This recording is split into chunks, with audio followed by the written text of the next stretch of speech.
Since nagpalit tayo ng water pump para dito sa 2001 Honda Civic, so nag-drain tayo ng coolant. Gagamitan natin ng cooling system repealer. So mas mabilis para siguradong wala siyang hangin sa cooling system. So mas mabilis na paraan pag meron tayong ganitong coolant repealer. Hindi na natin kailangan i-warm up.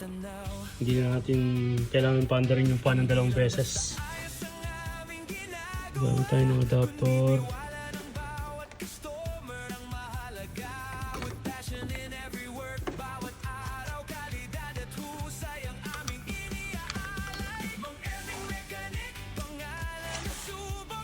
Salpak natin yung ating repealer. Lagay natin itong suction. Suction natin, mayroong filter.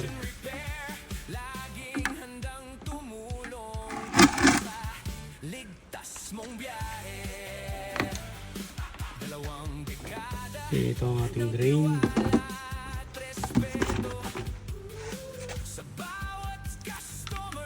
Salpak natin yung hangin. Okay.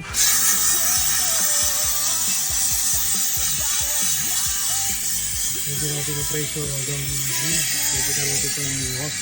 So inigit niya yung hangin sa cooling system.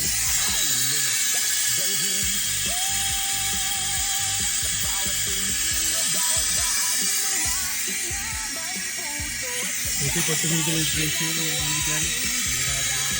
Parado. Then bukas ng suction.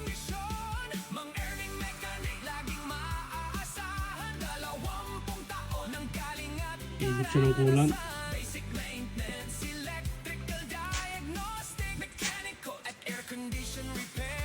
Kung makikita natin yung radiator hose natin, babalik sa natin yung shake.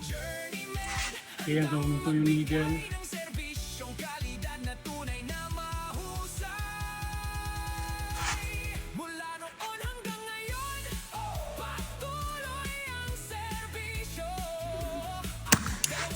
So, properly fill na yung ating coolant sa ating cooling system. Tanggalin natin yung hangin. Pwede natin tanggalin ito.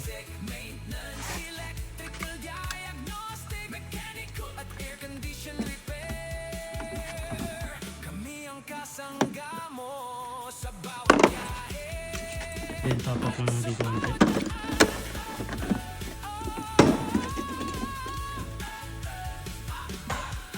Pwede natin ilagay yung radiator cap. Hindi na natin kailangan i-bleed. Hindi na kailangan paandarin yung makina i-warm up. Paandarin yung pan ng 2 beses.